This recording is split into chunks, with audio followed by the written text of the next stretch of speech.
হাসির রাজা, জ্ঞানের রাজা, রসিক রাজা।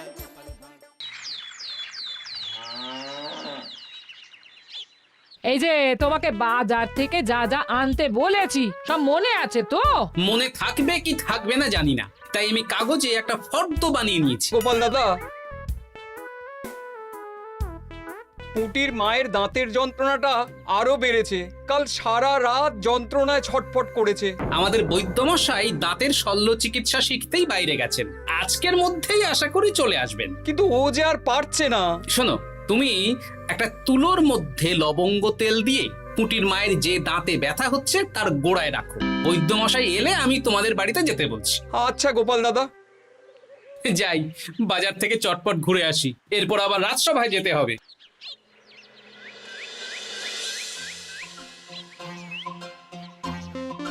উফ, কি গরম রে বাবা, ছাতা নিয়ে বেরোলে ভালো হতো। এই তো সামনে আখের রস বিক্রি হচ্ছে, একটু আখের রস খাই, শরীরটা বেশ চাঙ্গা লাগবে। ভাই, আখের রস কত করে দিচ্ছ? 1 ভাঁড় 10 আনা গোপাল দাদা। দাও দেখি 1 ভাঁড়। আরে, এই যন্ত্রটা কিন্তু দারুণ। ওই আমাদের রাজ্যের বিজ্ঞানী মশাইয়ের অবদান।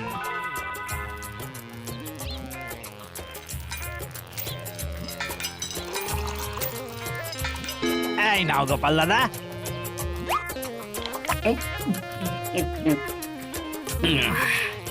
আহ, শান্তি।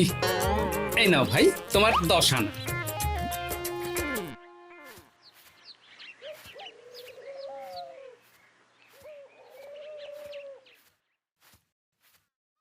কি রাজবৈদ্য, এই ফিরছ নাকি? হ্যাঁ, এতদিন আমি দাঁতের চিকিৎসার ব্যাপারে তেমন কিছুই জানতাম না, এবার সব শিখে এসেছি।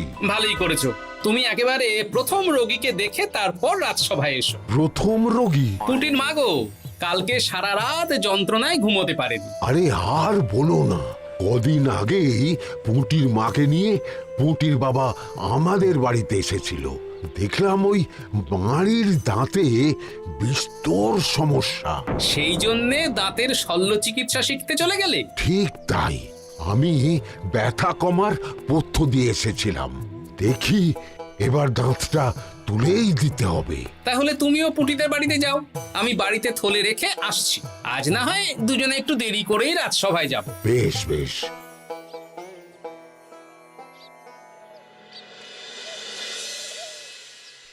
দেখুন মহারাজ, দেখুন আজকে রাজবৈদ্য আসেনি, আর ওদিকে গোপালও ডুব দিয়েছে। এই আনন্দে আমাদেরও ছুটি দিয়ে দিন মহারাজ। কি আনন্দে? এই গরমে বাড়ি বসে একটু আমপানার শরবত খাবো আর ঘুমবো। রাজ্যের সেনাপতি যদি বিশ্রামের কথা বলি, তাহলে আমার আর কিছুই বলার নেই।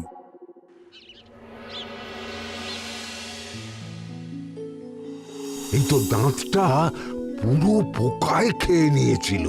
এখন দুদিন কোনো কথা বলা যাবে না, শুধু জল বা তরল জাতীয় খাবার খাবে।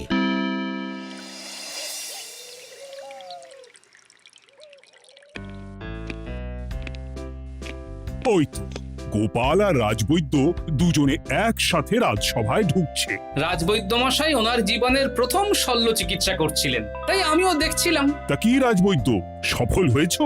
হ্যাঁ মহারাজ, পুঁটির মায়ের একটা মাড়ির দাঁত পোকায় খেয়ে নিয়েছিল, সেটাই তুলে দিলাম। ভালোই হলো, আমাদের রাজ্যে কোনো দাঁত তোলার বৈদ্য বা চিকিৎসক ছিল না। এখন তুমি সাধারণ রোগ ব্যাধি নিরাময়ের সাথে সাথে দাঁতের চিকিৎসাও করবে। কিন্তু মহারাজ, একটা যে সমস্যা আছে। আবার কি সমস্যা? আমি যে দাঁতের শল্য চিকিৎসা করি এটা তো আর রাজ্যবাসী জানে না, তাই কতজন আর আমার কাছে আসবে সে নিয়ে আমার সন্দেহ আছে। মানে তুমি চাইছো যাতে তোমার কাছে বেশ কিছু রোগী তাড়াতাড়ি আসুক, যাতে তুমি অনুশীলনও করতে পারো, তাই তো? একদম ঠিক ধরেছেন মহারাজ, কাজ না করলে হাত পাকাবো কি করে? তাহলে ঢেড়া পিটিয়ে বলে দিলেই তো হয়। এতে তেমন ভালো কাজ হবে বলে মনে হয় না। তা তুমি কি বলতে চাইছো গোপাল? প্রচার হবে, কিন্তু একটু অন্যভাবে। কিভাবে? আজ বিকেলে আমি রাজবৈদ্যর হয়ে প্রচার করব, শুনে নেবেন। বেশ। শুনুন শুনুন শুনুন, আমাদের কৃষ্ণনগরের রাজবৈদ্য এখন দাঁতের শল্য চিকিৎসাও করছেন। যারা যারা আমাদের রাজবৈদ্যের কাছে দাঁত তোলাবেন, তাদের দাঁত তোলার পরে দুদিন কোনো শত্রু থাকবে না। চিকিৎসার সময় সকাল 7টা থেকে সকাল 10টা পর্যন্ত।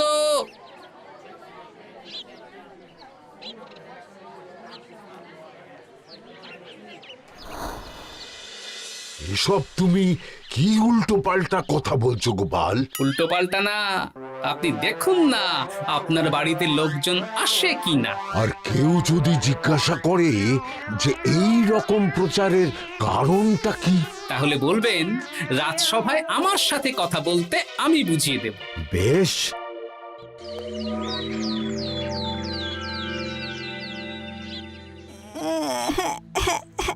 তোকে বারবার বলি এত মিষ্টি গুড় কাঠি খাস না। কি করব বাবা, কি ব্যথা!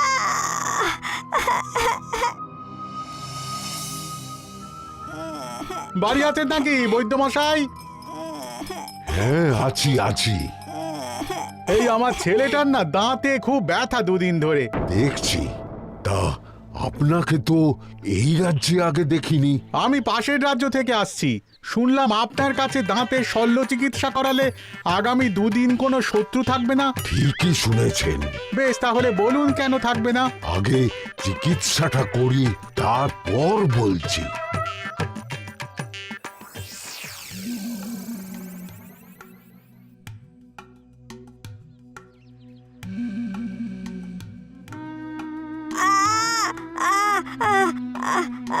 আর চিন্তা নেই, এখন দুদিন কোনো কথা বলা যাবে না। এবার তো বলুন আমার ছেলের আগামী দুদিন কোনো শত্রু থাকবে না কেন? আজকে রাজসভায় চলে আসুন, ওখানে গোপাল এই প্রশ্নের উত্তরটা দিয়ে দেবেন। তা বৈদ্য, তোমার কাছে আজকে কেউ এসেছে? সকাল সকাল দাঁত তুলে এলাম মহারাজ। বাবা, একদিনের প্রচারই এই ব্যাপার? মহারাজ, মহারাজ, বাইরে কয়েকজন অপেক্ষা করছে, তারা গোপাল দাদার থেকে কিছু জানতে চায়। তাদের ভিতরে আসতে বলো।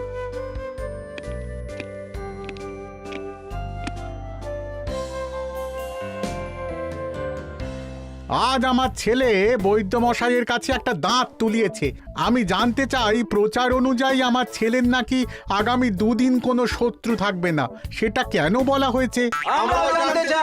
বলতে পারি, কিন্তু কথা দিতে হবে। এই কারণটা বাইরে আর কাউকে বলা যাবে না। বেশ, বলবো না। বাংলায় একটা প্রবাদ আছে, বোবার শত্রু নেই। মানুষ সাধারণত কথার বিনিময়ে মতবিরোধ, বিবাদ বা শত্রুতা করে।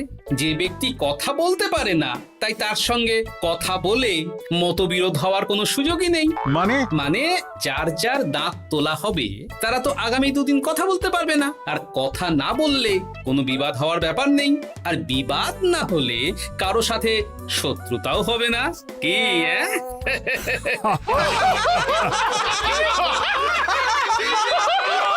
এই জন্যই তুমি হাসির রাজা গোপাল ভাঁড়। কে তোমার কথা শুনতে যাবে? একদিন না হয় প্রচারের চমকে এলো, এরপর কিভাবে আসবে শুনি? এরপর রাজবৈদ্যের সুনামেই লোকজন ছুটে ছুটে আসবে। বাহ বাহ বাহ, তোমার কত জ্ঞান! মহারাজ, এই কথা শুনে আমার মাথাতেও একটা বুদ্ধি এলো। অল্প পুঁজিতে শুধু প্রচারের জোরে এত রোজগার করব না, গোপাল হাঁ করে দেখবে। নিশ্চয়ই কোনো লোক ঠকানোর কথা ভাবছেন। মোটেই না। আচ্ছা, আগামী 3 দিন ব্যাপী মেলা হবে, সেখানেই তোমরা দুজনে তাহলে ব্যবসা করো। বেশ, করব। যে সবচেয়ে বেশি রোজগার করবে তাকে আমি 50 মোহর পুরস্কার দেব। রাজি। মেলার শেষে আমার প্রশংসায় পঞ্চমুখ হবেন সবাই, দেখে নেবেন।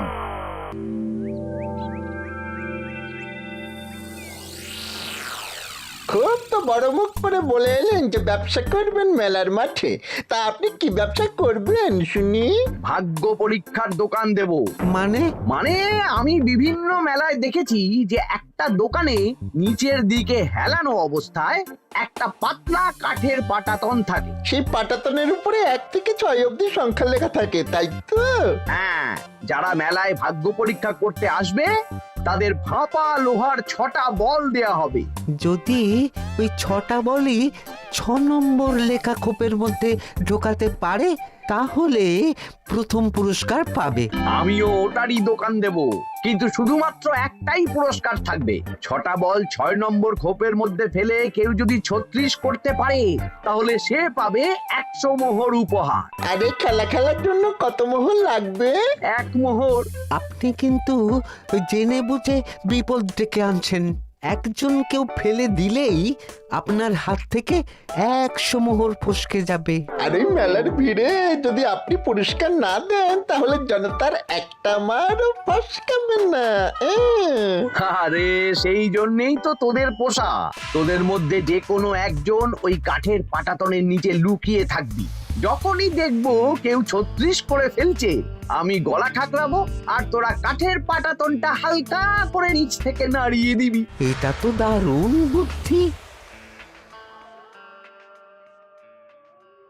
কি বলছো গোপাল, তুমি আখের রসের দোকান দেবে?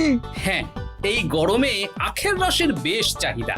তোমার বানানো ওই যন্ত্রের চাকা ঘোরাবো আর আমার ভাগ্যের চাকা ঘুরবে।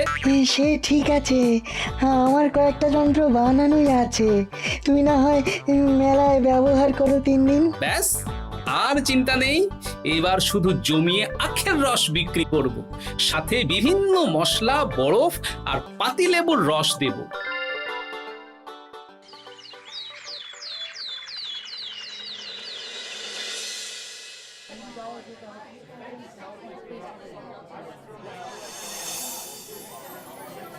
এই দোকানের পানীয় খেয়ে মন হবে বশ। গোপাল ভাঁড় নিয়ে এসেছে ঠান্ডা আখের রস। আরে গোপাল দাদা, তুমি আখের রস বিক্রি করছো? ঠান্ডা আখের রস কত করে গো গোপাল দাদা? 1 ভাঁড় মাত্র 10 আনা। 6 ভাঁড় দাও। এক্ষুনি দিচ্ছি। আসুন আসুন আসুন, সবাই আসুন। আসুন আসুন আসুন, এদিকে আসুন, এদিকে আসুন, ভাগ্য পরীক্ষা করুন। 1 মোহরে 100 মোহর।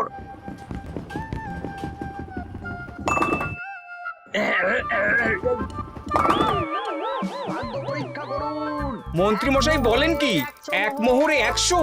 তুমিও ভাগ্য পরীক্ষা করাবে নাকি? একবার বাজিয়ে দেখতে দোষ কি? দাও, আখের রস খেয়ে বরং চলে যাই। এই তো হয়ে এসেছে। এই নাও, ধরো।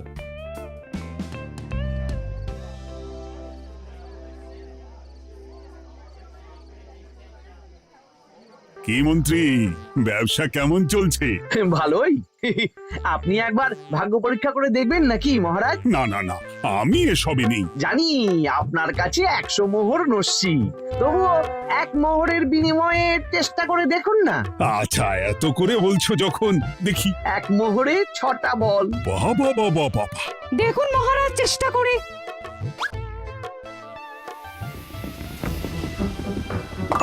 এই তো একটা 6 পড়েছে, আবার চেষ্টা করুন। জয় মা জয় মা। আবার 6। সাবাস। দেখুন হয়ে যেতে পারে, আর তো মাত্র 4টে বাকি। দেখি তৃতীয়টা। আরে পাস, আবার 6। নিন খেলুন। এই যা, হলো না। আরেকবার প্রথম থেকে চেষ্টা করবেন নাকি মহারাজ?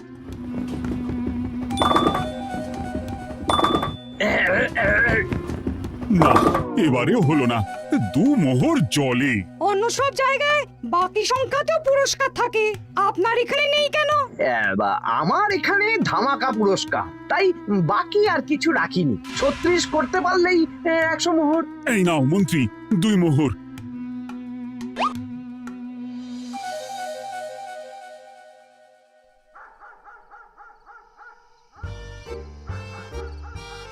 কি মন্ত্রী মশাই, আর তো মেলায় লোকজন নেই, বাড়ি যাবেন না? তুমি যাও না, আমি একটু পরে যাব। বেশ, আমি এগোলাম। গোপাল আর মন্ত্রী, তোমাদের কার কেমন রোজগার হয়েছে একদিনে? মহারাজ, কালকে আমার 7 মোহর 20 আনা রোজগার হয়েছে। আমার 70 মোহর। কিন্তু খরচ কিছুই হয়নি, কারণ কেউ 36 করতে পারেনি মহারাজ। বাহ বাহ বাহ, আমি তো বলেছিলাম আমি যখন ব্যবসা করব, গোপাল আমার ধারে কাছে দাঁড়াতে পারবে না। বেশ, এখনো তো আজ আর কাল দুদিন মেলার বাকি আছে। দুদিনেও আমার 2 কানা করিও খরচ হবে না, শুধুই রোজগার। গোপাল যতই প্রচার করুক আর যতই ভালো আখের রস বানাক না কেন, আমার ব্যবসাকে টপকাতে পারবে না। ঠিক আছে, আজকে আমি একবার ভাগ্য পরীক্ষা করে দেখবো। আমার দোকানে সুস্বাগতম। নাও সেনাপতি, চেষ্টা করে দেখো। দিন বল, আমিও সেনাপতির খেল দেখতে এলাম। প্রথম বল। এই যে গড়িয়ে গড়িয়ে গড়িয়ে 6 নম্বর, সাব্বাস সেনাপতি। আবার 6, তৃতীয়, চতুর্থ, পঞ্চম, আরেকটা ফেলতে হবে। নাও সেনাপতি। ষষ্ঠ বল। এই যা, হলো না। এটা কি হলো? আবার চেষ্টা করো তো সেনাপতি। হ্যাঁ, 3টে হয়ে গেছে, এবার 4 নম্বর। এই যা, 4 নম্বরে চলে গেল। চাই ব্যাপারটা কি? মন্ত্রী মশাই গলা খুসখুস করার পরের বলটাই পরপর 2বার অন্য ঘরে পড়ল। নিশ্চয়ই কোনো রহস্য আছে। না, আজকে রাতে ব্যাপারটা দেখতে হবে। চলুন মন্ত্রী মশাই, পুরো মাঠ ফাঁকা, একা একা মশা মারবে নাকি? আমি পরে যাব, তুমি যাও তো। বেশ। ব্যাপারটা কি? আমাকে তো নজর রাখতে হচ্ছে। না, একটা গাছের পিছনে লুকিয়ে পড়ি, মন্ত্রী মশাই গেলে ওনার পিছু নেব। দেখুন মন্ত্রীমশাই, পরপর 2 দিন আমি পাটাতনের নিচে ছিলাম। আগামীকাল ঘটাকে থাকতে বলুন। বেশ, তাই হবে। আর অত জোরে গলা খাঁকড়াবেন না, কেউ যদি সন্দেহ করে ব্যাপারটা বুঝে যায় মুশকিল হয়ে যাবে। আরে কেউ বুঝবে না, অনেক রাত হলো, চল চল চল চল চল। আচ্ছা, এই ব্যাপার। তাই ভাবি 2 দিন ধরে একটাও কেউ পারলো না কেন? কাল আমিও মজা দেখাবো।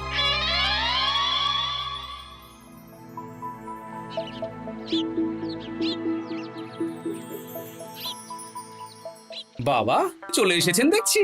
এত চাহিদা না আমার এই ভাগ্য পরীক্ষার, তাই আগে আগে চলে এসেছি। মন্ত্রীমশাই, আপনাকে মহারাজ এক্ষুনি ডাকছেন। এখন কেন? সে তো জানি না, চলুন।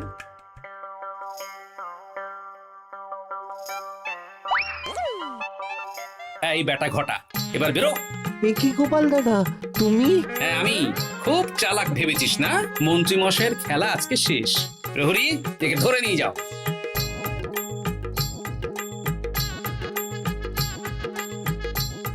বিজ্ঞানী, তুমি তোমার চুম্বক নিয়ে এসেছো তো? হ্যাঁ, এবার 6 নম্বরের নিচে একটা টান টান করে সমান রেখা টানতে হবে, আগা থেকে গোড়া অবধি।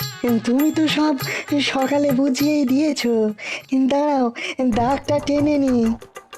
একদম 6 নম্বর খোপ অবধি যাচ্ছে, সেই অনুযায়ী টান টান করে দাগ টানো। টানছি, তুমি বাইরে নজর রাখো। নজর রাখছি। কাজ হয়ে গেছে, তুমি একবার অনুশীলন করে দেখে নাও। হ্যাঁ দেখছি।